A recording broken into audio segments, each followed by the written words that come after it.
Okay, here we have the OWI robotic arm, and we want to visualize the workspace and see how it changes by restricting the end effector angle. First, we need to make a model. Parts of the 3D model of our OWI arm were created in Fusion 360, and here we can see the parts that were used in the construction of our model.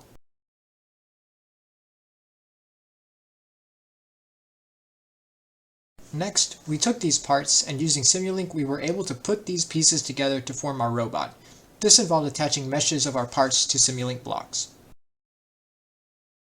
We can visualize the completed model in the Mechanics Explorer window, and we can then hit the Run button to see some motion due to gravity.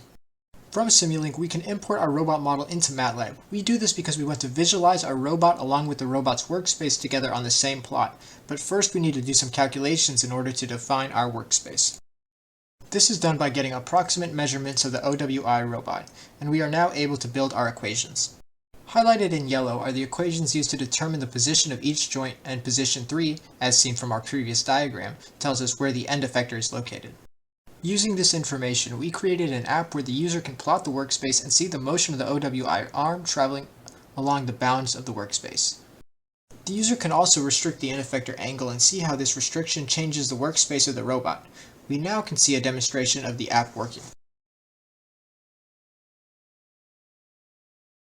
On the left-hand side, we can see the workspace with no user end effector angle restrictions versus the right-hand side, which shows these restrictions.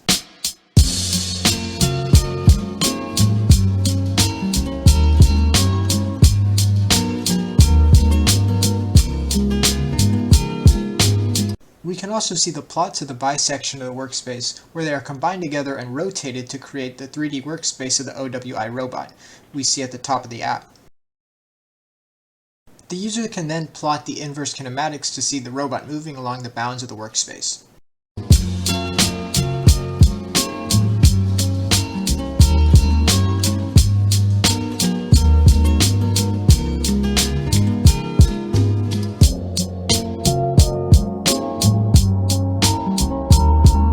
We can then change the end effector angle and make new plots.